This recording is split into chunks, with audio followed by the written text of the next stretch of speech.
Friends, before I start, I seek apology for one thing. So, for first 3-4 minutes of this video has some background noise. I tried to do away with it, but somehow it could not be done. So, please bear with me for for 3 to 4 minutes. Afterwards, it would be okay. So, background sound noise has been done away with. Okay, friends. So, the topic for today is science is storytelling of our time. As always, I have a personal request, friends. Third edition of my book, Ethics, Integrity and Aptitude, has unfortunately been pirated. Pirated copies are of very low paper and print quality. Original copies can be bought by scanning this QR code or by visiting this link. Thank you. Friends, every essay topic has to be first conceptualized as being made of various components and subcomponents. First we would introduce the topics, then we would delve upon the essence of the topic, then we would try to understand the relationship between science and storytelling, then we would try to analyze as to why science should be retold as story, then we would try to say whether it is actually required to merge storytelling and science, and then we would conclude.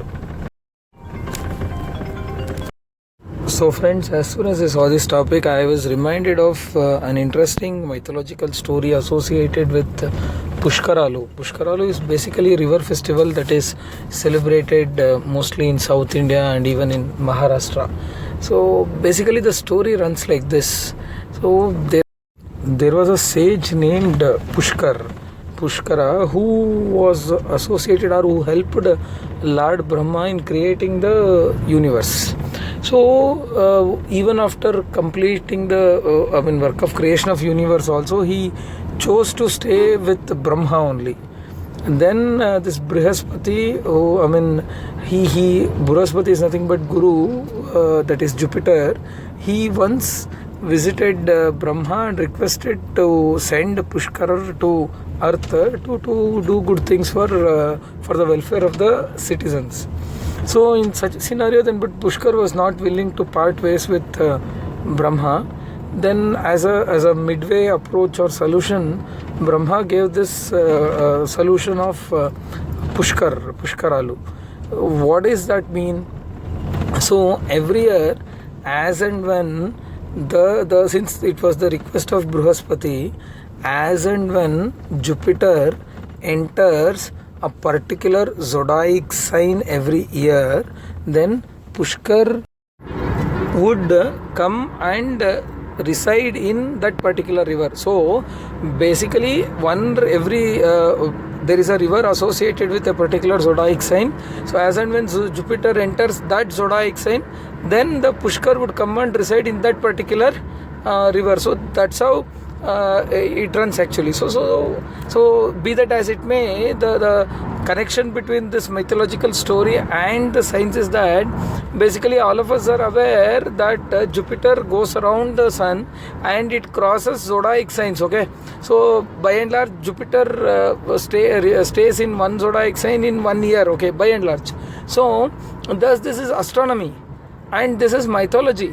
So don't you think here there is a happy wedding between science and storytelling?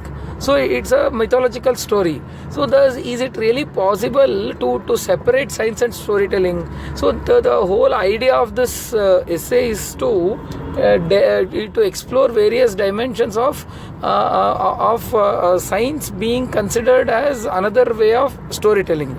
Okay friends, so let's proceed. Friends, after introducing the topic, it is time for us to delve deep into the essence of the essay statement. So this essay statement has principally 3 key terms or phrases. First one is science, second one is storytelling, third is of our time. So basically what is science? Science is pursuit of knowledge, or science is knowledge backed by proof. This is what I personally believe.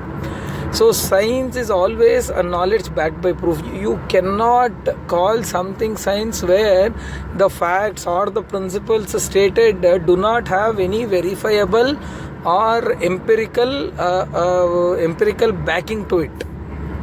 This empirical backing, this empirical evidence can be through observation can be through experimentation, so can be through a combination of both, or can be through some analysis. So basically, when you are advancing a scientific principle, you should also be able to say why do you consider it to be true, on what grounds, on what evidence would you consider it to be true. That's why scientists are always engrossed in conducting experimentation, and the results of that experimentation would lead them to enunciate scientific principles, or in some cases, instead of experiments, they would merely do observation. Their continuous observations would give them some data. From that data, they would do some number crunching, and they would come up with some let us say some conclusion. That conclusion would become a scientific principle. In either ways, it is a verifiable claim. So that's why science is knowledge backed by empirical evidence. Okay friends, next let us talk about storytelling. What is storytelling? Storytelling is basically a narration, basically presentation of an idea in a way that is engaging, in a way that is entertaining, in a way that is understanding. That is storytelling. So it is not mere explanation, it is explanation smeared with some engaging content. So that is storytelling. That's it. Okay. So it need not have to be thought about as something where you weave and tell an imaginary thing. Sometimes even a real story can be told as real incident, real event may be retold as a story. Correct. So we have many novels based on real incidents, right? So that's like that. So in the broadest sense, storytelling is a narration of any idea, of any event, of any incident, of any life, smeared with all these interesting things. Then of our time essentially refers to the present realities, like 20th century, so where it is post-industrial revolution era, if you may call so. Correct. So now let us try to bring together all these things. So now bringing together all these statements, the essence of the essay statement can be deciphered as, in this post-industrial revolution era, it is important to unshackle this knowledge verifiable by empirical claim from research laboratories and to be brought to the common man through stories. In other words, all the stories, all the novels that are viewed in this time should essentially ought to have some scientific basis to it. You cannot view something which is irrational, is what the statement all about. So friends, after understanding the meaning of essay statement, it is important for us to understand how science and storytelling are similar.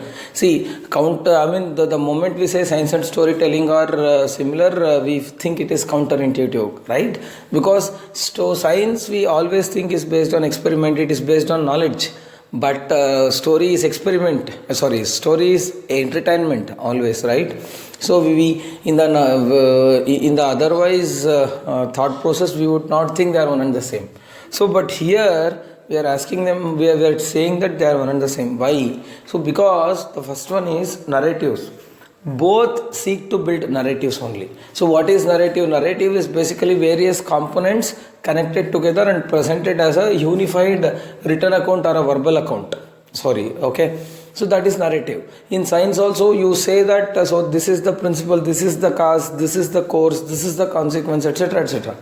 So same is the case with story also, right? Story also you say that this fellow started like this and transformed like this. This transformation was because of all these incidents that made his that led to change in his personality, outlook, attitude, whatever you call. So basically both are narratives. Then comes cause, course, consequence. See, any scientific principle you take, finally you study causes, you study how that principle plays out and what are the consequences of that principle, correct? Same is the case with story also. Story also has three essential components. Then curiosity. See friends, so both seek to satiate one's curiosity, right? So what is the actual reason behind development of all these science, friends? It is only that element of curiosity, right? So the human being, the man, maybe Homo erectus, Neanderthal, whatever, or even Homo sapien for that matter in the initial years, what was, see, when he or she saw the stone falling down the hill, so then finally he thought, why was it so? Why does it rain? Why does we get day and light? Finally, all this curiosity only led man to discover all these interesting truths, right? So finally, science has gotten developed only to satiate human curiosity. So same is the case with story. Story also seeks to satiate curiosity only, right? So finally, why do people read stories? So because to understand the society, to get entertained, and to satiate their curiosity. For example, to understand how people lead their life in Mexico, a person would prefer to watch a Mexican movie or he can read a Mexican novel. Finally, that's curiosity. To understand how human relations play out, people would prefer to do to pick up the story of their choice and do it, right? So finally, and in the process of storytelling also, mostly these stories have in them as an essence of, have in them a curiosity component to keep the readers or viewers hooked onto the book or movie or whatever, correct? Then challenge status quo. Friends, always both story and science seek to challenge the status quo, correct? So think of Galileo's heliocentric theory. Until then the status quo was Ptolemy's geocentric theory, right? But later Galileo said he challenged the status quo. Same is the case with stories, right? Stories, it is only in the stories that, in the Indian context, it is in the stories that we first saw intercaste marriages, love marriages, correct? Even various sexual orientations, etc., first get discussed and presented in a story before that is accepted as norm in the society, correct? So whether it is widow remarriage, whether women equality, etc., are trumpeted through stories only. Stories seek to challenge the status quo. So that is the whole idea of the story. The story wants to break new ground. Then use of analogies. See, in order to explain the scientific concepts well, so it is important to compare it to something else and make it do. So that's how it works actually. So the Newton's third law of motion is explained through ball being put onto the ground, so bouncing back of the ball, correct? So it's an analogy.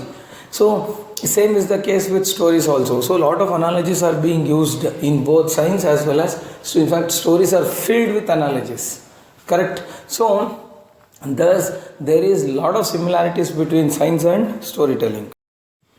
Next comes, friends, does it mean that both science and storytelling are same? No, there are obvious differences also. So what are those differences? First obvious difference is fact and fiction. So while science is factual, story is essentially fictional, correct? Because as I already told you while explaining the meaning of science, science cannot be without an empirical evidence, correct? But story can be without an empirical evidence. So to advance a scientific theory, you should essentially have a scientific empirical evidence proving that whatever you are advancing is true. But it's not so for stories. Stories, you can just sit at some point of time, whatever strikes to your mind, you can just so that creative liberty is more in storytelling than in science. I would say there is zero creative liberty in science, but the storytelling is filled with lot of creative liberty. Then comes observation versus imagination.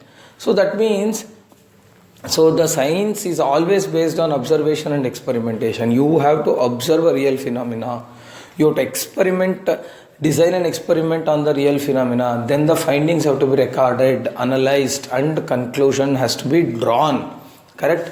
So there is no scope for imagination. Even if you imagine something, that imagination has to, you should find out some truth, some logic, some evidence to prove that your imagination is right.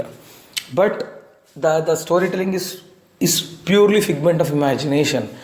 So you can imagine what you want. So see, terrestrial human, living creatures are still not a reality, but it is imagined, and stories, novels have been written, movies have been made on that actually. Correct? So it is just imagination. See, even the Harry Potter series for that matter, do you really think there is a Hogwarts? No, it's purely figment of imagination.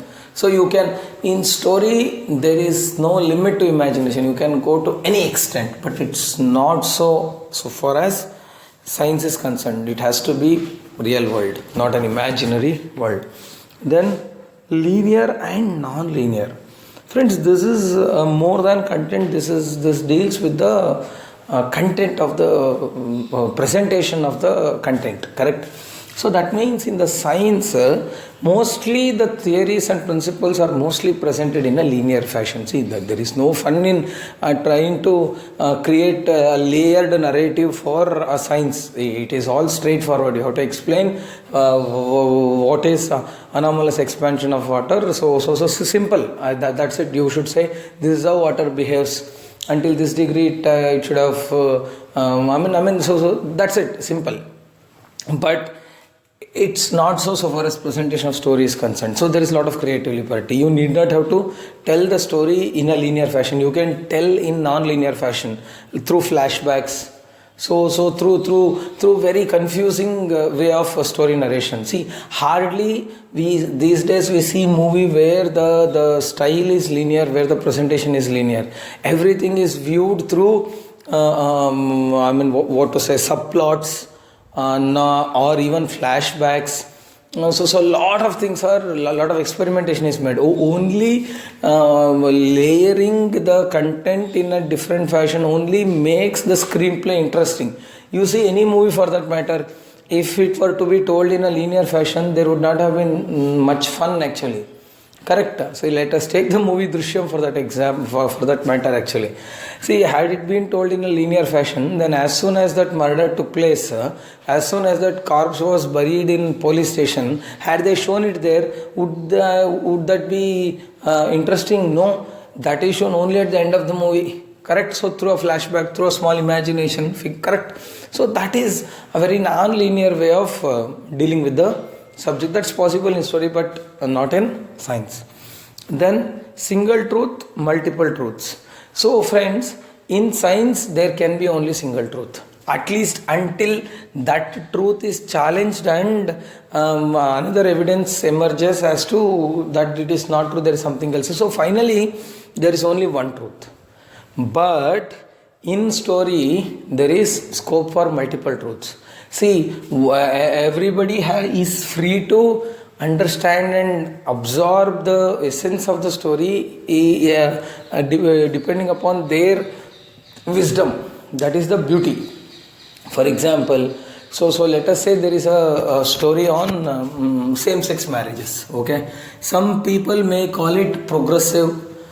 Some people may call it heralding a new era of body integrity, independence, whatever.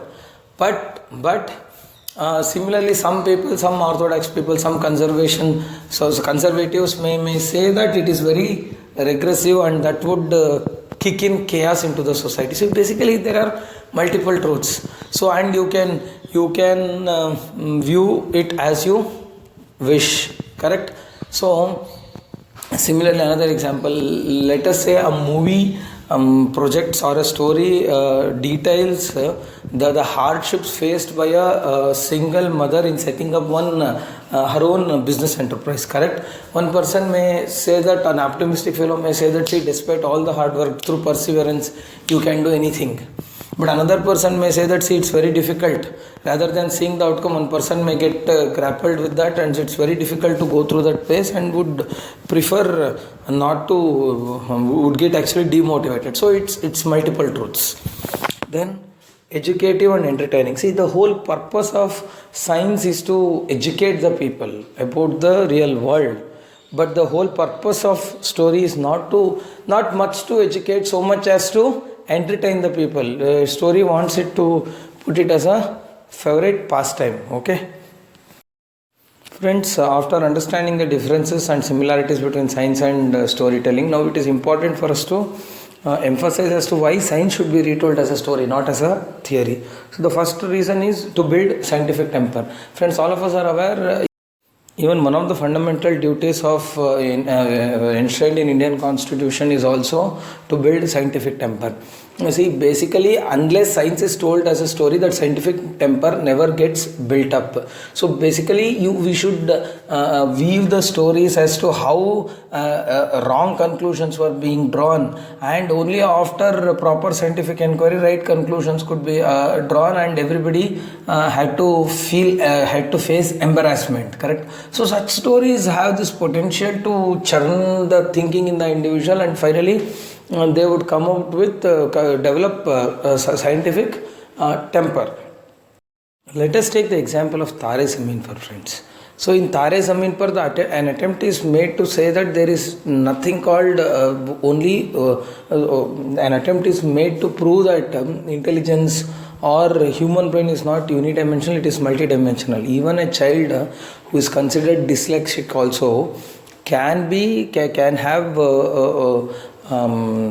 have unexpected talent, correct? And also there is a way in which dyslexic child has to be taken care of. So basically the message is clear. There is no one size fits all approach. So basically every child has to be treated in a tailored way, correct? So that's a right way, correct? Then comes dissemination of scientific knowledge. Friends, actually, see, science, if it is retold just as it is, then it is understood only by some 0.1% of the population. It's very clear, right? Even it's a reality, harsh reality, that even the science graduates many point of time don't have clarity on the subject. Correct? So it is important that scientific knowledge gets disseminated only if it is retold as a story. There are many organizations which are dedicated only to do this purpose. In Karnataka, there is Karnataka Rajya Vignana Parishad. In Andhra, there is Jana Vignana Vedika. There are many such organizations. So basically, the science concepts or the knowledge is disseminated only through stories, actually. So that's very important. See, rather than telling the concept of pressure just as it is, if you start telling that through a story, it is more easily understood by everybody, so that knowledge gets disseminated, correct? And then kindling curiosity. So friends, basically, so only when science is retold as a story, the curiosity gets kindled, and more people would try to, more and more people, especially children, would get attracted to take up scientific research as their vocation. Then challenge superstitions. See, only through stories that it is, only if science is told as story, then only the superstition gets challenged, and the fight against superstition gets concretized. Let us take the example of Toilet Ek Prem Katha movie, where the superstition was that toilet is very inauspicious, and the human fecal matter is inauspicious, and toilet cannot be constructed in the house. Basically, it almost took many fights, many things for the newly wed daughter-in-law to establish that the toilet is important. So that's amazing, right? So then same is the case with Padman. In the Padman also, we understood a lot of the Padman attempts to bust many myths associated with menstrual cycle of women. So thus it is only stories that challenge, only when science is told as story that superstition gets challenged. Otherwise it doesn't reach everybody. So, and superstition doesn't get challenged. And the last thing is bridge the gap between science and traditional knowledge. See, scientific knowledge is forte of learned people. Traditional knowledge is a forte of common man. Correct? So many times it is important that there should be a bridge between both. Only when common man is, either a scientist should understand the traditional knowledge or common man should understand the science. Then only there is a meaningful connection. So the best example is this traditional medicine in India actually. So even today we find many people going to traditional medicine and many people claiming that is more efficacious than the established allopathic medicine. Correct? So in such a scenario, so there should be a bridge, right? So that is possible only when science is retold as a story. Then it reaches the people with the traditional knowledge and they try to, in the light of the scientific evidence and the traditional knowledge, they try to come up with a good happy wedding between the both, and finally there would more newer truths would come up. If the traditional knowledge is scientific, it gets promoted. If the scientific knowledge is not scientific, maybe it gets discouraged, whatever. So thus it is important that science is retold as story. So then friends, after understanding science and storytelling, it is important to finally answer one question. Should they coincide always? Should they coincide always? The answer is definitely yes, because both are complementary. They are not exclusive, mutually exclusive of one another. Correct? So story sets vision for science to achieve. Friends, if you recollect, every scientific discovery, every scientific invention of today was a figment of imagination in some story a few years ago. So all of us are aware that the concept of robotics was first proposed in the novels by Isaac Asimov. Correct? So but now today robotics is a reality. So many times the Hollywood movies or any movie for that matter sets the tone for scientific research. We seriously don't know. So first everything starts with human imagination. Then attempts are made to turn that imagination into reality. So thus they are one and the same. So they coincide. Correct? So thus today's story becomes tomorrow's reality. So it sets the vision for science to achieve. Similarly, science provides the stuff for weaving stories. So finally, the subject chosen for story is taken from science mostly. So a lot of scientific research gives a lot of stories. Now artificial intelligence, many movies are being made, many movies. I mean, for the best example, let us take the concept of cyber theft or cyber frauds. Many movies are already made on the central theme of cyber fraud. Okay, so that actually the science gives you a lot of stuff for weaving a story. So thus both are complementary to each other. Then finally, conclusion, friends. From the above discussion, we can safely conclude that science, the entire purpose, the whole purpose of science is to build scientific temper and to be useful to the society. So thus science, the real fruits of the science can be leveraged if and only if that scientific knowledge reaches everybody, and thus the scientific knowledge reaches everybody if and only if it is told as story. Okay friends, let's meet next week with another topic. Thank you.